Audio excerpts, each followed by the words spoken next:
کیا تم نے نہیں دیکھا کہ تمہارے پروردگار نے ہاتھی والوں کے ساتھ کیا کیا؟ کیا اس نے ان کا داؤں غلط نہیں کیا؟ اور اس نے ان پر جھنڈ کے جھنڈ پرندے چھوڑ دیے جو ان پر کھنگر کی پتھریاں پھینکتے تھے، تو اس نے ان کو ایسا کر دیا جیسے کھایا ہوا بھس۔ ناظرین، یمن و حبشہ کا بادشاہ ابرہہ تھا۔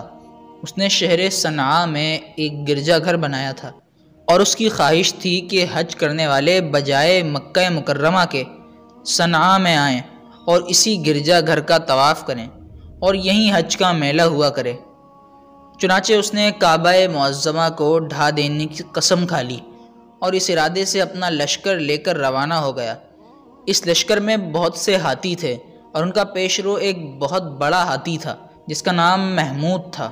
ابرہہ نے اپنی فوج لے کر مکہ مکرمہ پر چڑھائی کر دی اور اہل مکہ کے سب جانوروں کو اپنے قبضے میں لے لیا، جس میں عبد المطلب کے اونٹ بھی تھے۔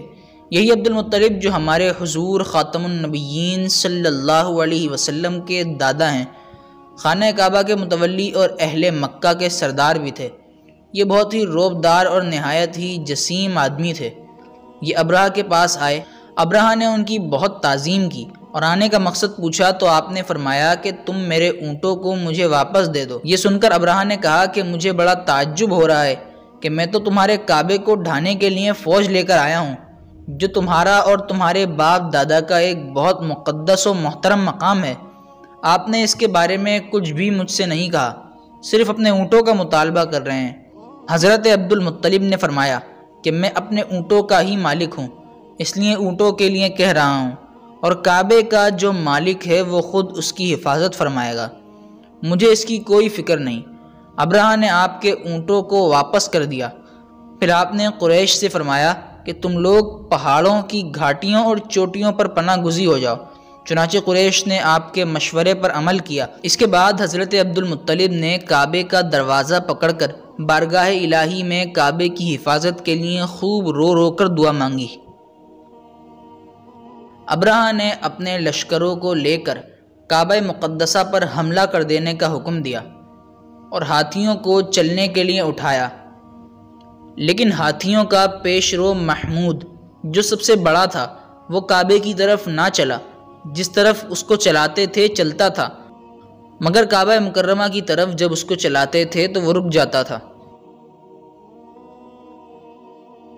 اتنے میں اللہ تعالیٰ نے سمندر کی جانب سے پرندوں کا لشکر بھیج دیا اور تمام پرندوں کی چونچوں میں کنکریاں تھیں۔ ابابیلوں کے اس لشکر نے ابرہہ کی فوجوں پر اس زور کی سنگ باری کی کہ ابرہہ کی فوج بدحواس ہو کر بھاگنے لگی، مگر کنکریاں جو کہ چھوٹی چھوٹی تھیں لیکن وہ قہر الہی کے پتھر تھے کہ پرندے جب ان کنکریوں کو گراتے تو وہ سنگ ریزے فیل سواروں کو چیرتے ہوئے زمین پر گرتے، اور اس طرح ابرہہ کا یہ پورا لشکر ہلاک و برباد ہو گیا اور کعبہ معظمہ محفوظ رہا۔ یہ واقعہ جس سال وقوع پذیر ہوا اس سال کو اہل عرب عام الفیل یعنی ہاتھی والا سال کہنے لگے، اور اس واقعے سے 50 روز کے بعد حضور سید عالم صلی اللہ تعالی علیہ وسلم کی ولادت ہوئی۔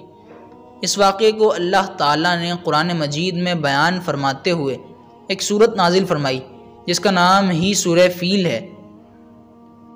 بسم اللہ الرحمن الرحیم ألم تر كيف فعل ربك بأصحاب الفيل ألم يجعل كيدهم في تضليل وأرسل عليهم طيرا أبابيل ترميهم بحجارة من سجيل فجعلهم كعصف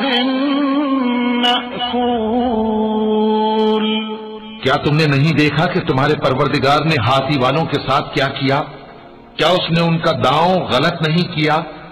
اور اس نے ان پر جھنڈ کے جھنڈ پرندے چھوڑ دیے جو ان پر کھنگر کی پتھریاں پھینکتے تھے، تو اس نے ان کو ایسا کر دیا جیسے کھایا ہوا بھس۔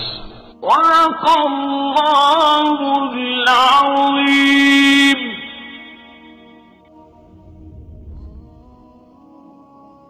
ناظرین گرامی، اس سے معلوم ہوا کہ قرآن مجید کی طرح کعبہ معظمہ کی حفاظت کا ذمہ بھی خداوند قدوس عز و جل نے اپنے ذمہ کرم پر لے رکھا ہے کہ کوئی طاغوتی طاقت نہ قرآن مجید کو فنا کر سکتی ہے، نہ کعبے کو صفحہ ہستی سے مٹا سکتی ہے، کیونکہ خداوند کریم ان دونوں کا محافظ و نگہبان ہے۔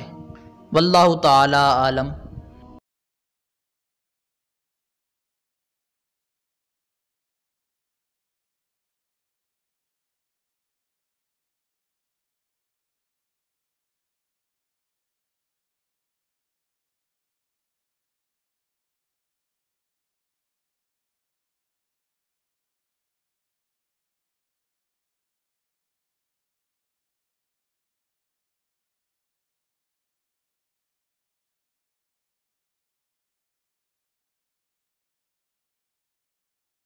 تو ناظرین، اسی کے ساتھ ہماری اس ویڈیو کا اختتام ہوتا ہے۔ آپ دیکھ رہے تھے ہسٹری اینڈ انفو ورلڈ۔ اگر ابھی تک سبسکرائب نہ کیا ہو تو ضرور سبسکرائب کر لیجئے۔ میں ہوں سید ہلال، میں ملوں گا آپ سے ایک نئی تحقیقی اور معلوماتی ویڈیو کے ساتھ۔ جب تک کے لیے اجازت دیجیے، اللہ حافظ۔